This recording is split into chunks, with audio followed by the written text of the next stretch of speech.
Halo semuanya, apa kabarnya nih? Semoga teman-teman semua di dalam keadaan sehat, dilancarkan pekerjaan maupun usahanya. Ya, pada video kali ini saya masih mau mengajak teman-teman menyaksikan serunya adu argumentasi antara Jubir 02 gitu ya, antara Jubir 01 hingga Jubir 03 ataupun para pengamat. Tapi di sini secara khusus saya ingin mengajak teman-teman menyaksikan di mana Jubir 02 dibungkam karena menyebut seorang Anies Baswedan itu seperti malin kundang gitu ya. Jadi mungkin dianggapnya durhaka karena maju melawan Pak Prabowo. Tapi kalau menurut saya pribadi ya, ini setahu saya, mohon dikoreksi kalau salah, Anies itu pernah bilang memang tidak akan maju melawan Pak Prabowo. Tapi itu di Pilpres 2019, dan dalam hal ini setahu saya Pak Anies Baswedan itu amanah ya. Dia menjalankan amanahnya 5 tahun selesai jadi gubernur DKI Jakarta, sehingga di 2024 dia punya hak menurut saya untuk maju. Nah, kalau seorang Anies Baswedan yang amanah menyelesaikan jabatannya gitu ya, dicap pengkhianat gitu, lalu bagaimana dengan seorang Gibran yang kemarin bicara, ayo coblos Pak Ganjar, saya patuh pada Ibu Ketum, lalu baru 2 tahun jadi wali kota Solo, tiba-tiba langsung jadi cawapres. Secara janji pun belum semua, setengah janjinya pun mungkin belum dia tunaikan sebagai wali kota Solo. Toh baru 2 tahun, dia masih punya hutang 3 tahun pada warga Solo. Lalu dia juga dibesarkan dan di-launching oleh partai yang namanya PDIP. Tanpa PDIP kita mungkin tidak kenal Gibran sekarang yang punya kesempatan menjadi cawapres. Jadi kalau mau ditimbang-timbang gitu ya, ditimbang-timbang siapa yang lebih malin kundang di antara Anies atau Gibran? Coba logiknya, rasionya dihidupkan. Kalau seorang Anies yang seperti saya jelaskan tadi ya, 5 tahun selesai gitu ya, dibandingkan Gibran gitu ya, yang baru 2 tahun tidak selesai lalu meninggalkan PDIP. Siapa sih yang lebih malin kundang dan lebih pengkhianat? Kalau kita mau hidupkan logik kita, rasio kita akan mudah menjawabnya. Rakyat Indonesia tahu tuh, Anies Baswedan ini dibesarkan oleh Prabowo Subianto, bisa jadi orang hebat calon presiden saat ini. Nah, gantian. Satunya ada perannya Pak Prabowo. Oke, baik, kami sudah tangkap. Saya bergeser ke personal Pak Prabowo. Itu kalau di kampung saya. Ya, sekarang giliran saya ya. Oke. Malin kundang. Gitu loh. Bang Iqbal, Nah, ini dinilai ada kebohongan, ada data palsu, mendramatisir, menyerang secara personal, bahkan disebut dalam tanda kutip malin kundang. Bagaimana respon Anda? Ya, ini memang Andre ini cocok banget, persis kayak Pak Prabowo, emosional, ya, egois, arogan, ya, nggak ngasih kesempatan orang ngomong, ya. Loh, jadi memang yang kita sampaikan adalah ditahan dulu, Bang Andre.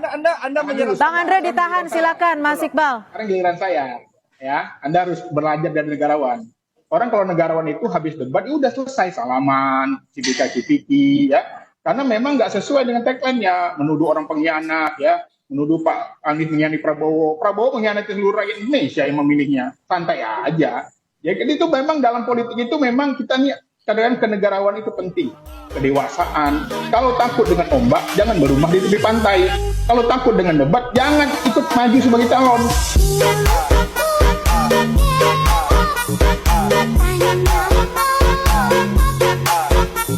Tidak ada jasa apapun, gitu loh. Kalau hal yang sudah lunas, jangan diungkit-ungkit lagi, ini macam apa gitu. Dulu kau ku kasih ini, dulu kau ku kasih ini. Lah aku kan kasih tambahan kursi juga buat partaimu. Oke. Gitu. Siapa lagi? Emang bisa mencalonkan sendiri Anies Baswedan? Kursinya cuma 15. PKS masih sama kita, Mas Bro. Sorry, gitu loh, ya kan? Kata-kata siapa tuh yang dipakai tuh? Jadi jangan cuman omon. Buktikan bahwa yang disampaikan itu benar. Jadi jangan menebarkan apa namanya ya, kebohongan lagi di mana-mana gitu. Kalau memang fighter, kalau memang macan, bertarungnya di panggung. Oke. Jangan di luar panggung cerita begini-begini, playing victim. Aduh. Saya nggak kebayang kalau presiden kita bentar-bentar nanti nih Aduh, saya habis dihujat sama presiden dari 159 presiden dunia. Tapi kalau Anies yang jadi nih, dia gas itu semua presiden. Oke. Saya gagal fokus sama ketawanya Bang Ruhut tadi ya. Puas sekali tampaknya Bang Ruhut tadi ketawa di studio gitu teman-teman. Nah, kalau kita baca tulisan di sini juga ya, Pilgub DKI singgung jasa Gerindra ke Anies, Bestari Barus kritik Gerindra. Sorry ya, kursi 15 tidak bisa usung Anies, perlu PKS untuk usung Anies. Jadi sebenarnya benar ya, lagi-lagi bukan Gerindra seorang, tapi ada juga jasa PKS gitu ya untuk Anies Baswedan. Triliun baru di era Pak Prabowo itu.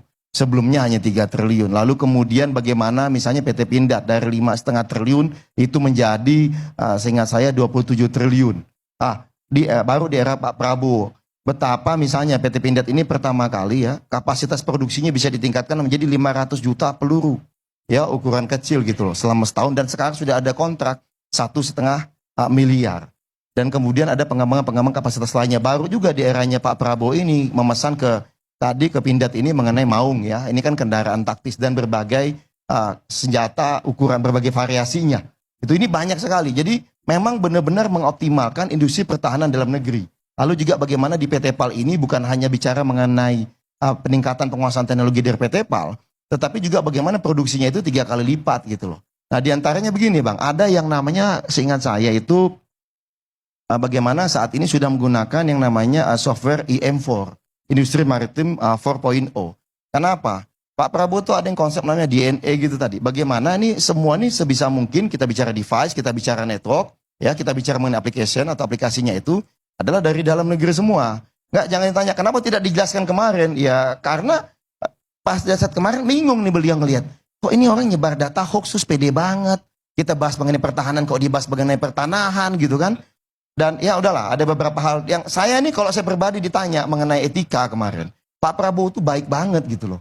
Kalau saya jadi Pak Prabowo, saya nggak akan bilang Anda tidak pantas bicara mengenai etika. Itu tidak pada saat ketiga kalinya.